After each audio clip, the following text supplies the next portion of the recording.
Hoje, na rubrica de empreendedorismo, falamos com Bruno Valverde Cota, é professor da Universidade Católica Business School.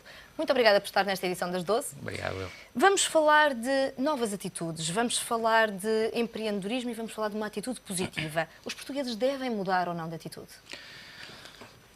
Os portugueses têm que fazer uma reflexão sobre a situação que estão a viver, mas fundamentalmente em relação ao ponto em que Portugal chegou.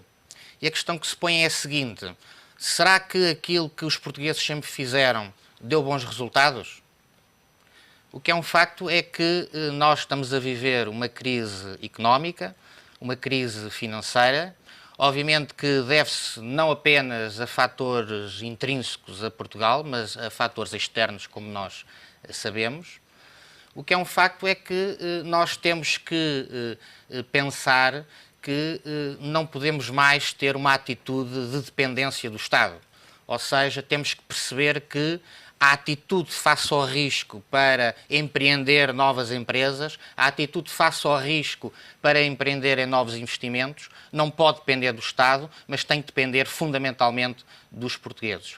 E por isso, respondendo diretamente à sua questão, eu acho que claramente os portugueses, com base nesta reflexão, devem ver aquilo que fizeram mal e, por um lado, instruírem-se, desenvolverem competências, investirem na sua formação e perceberem que o país será aquilo que eles quiserem que seja e não aquilo que os políticos quiserem para nós. Nessa atitude muito positivista que traz aqui, nesse otimismo, gostava de lhe perguntar se há riscos, mas também há desafios. Quais são uns e outros? Ouça, eu gosto sempre de tomar referência a autores. Certamente que leu o Príncipe de Nicolau Maquiavel e ele alertava-nos para o perigo da tirania e claramente para o perigo de um desvirtuamento dos valores. Eu acho que efetivamente é isso que se trata. Ou seja, nós hoje em dia não valorizamos a lealdade, não valorizamos a amizade, não valorizamos o trabalho em grupo, não valorizamos, nomeadamente, os líderes que têm que se pôr ao serviço dos seus colaboradores e, consequentemente, orientar e planear o seu trabalho. E eu acho que nunca passámos como hoje uma crise de valores, uma crise de transformação. Eu diria mesmo que é a maior crise de transformação que já alguma vez passámos.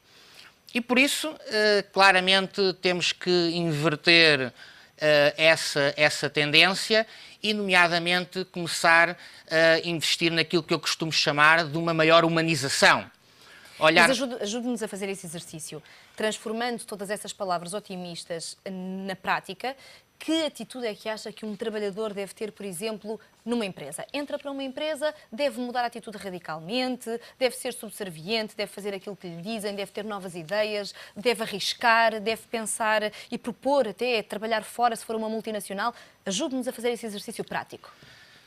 Maior proatividade, orientação de problem solving, ou seja, está lá para resolver os problemas da organização, mas fundamentalmente com uma grande orientação para o mercado, uma grande orientação para o cliente e perceber que... Não se fechar na sua bolha. Não se fechar na sua bolha. Dar novas ideias, ser criativo, todas essas dentro coisas. daquilo que é possível. Agora, nós sabemos que o peixe morre pela cabeça.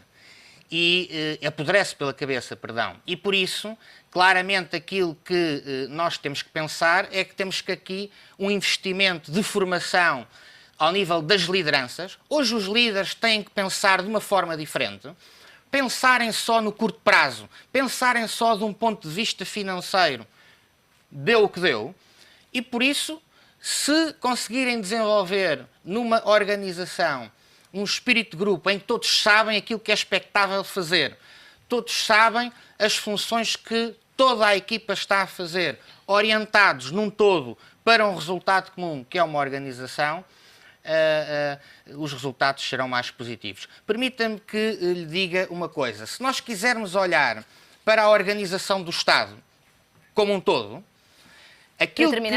para terminar, aquilo que nós tivemos é 1 em cada português é pobre, 1 em cada 10 portugueses é analfabético, 1/3 dos portugueses não contribui para o PIB e a percepção de corrupção tem vindo a aumentar nos últimos anos. A questão que eu ponho é a seguinte: é isto que nós queremos continuar a ter? É isto que nós queremos para Portugal? É desta forma que Portugal se vai ser mais competitivo e vai ser diferenciador no mundo? Eu acho que não. São questões muito pertinentes que nos deixa aqui a encerrar esta edição das 12. Muito obrigada, Bruno Valverde Cota, por ter vindo a esta edição das 12. Muito obrigado.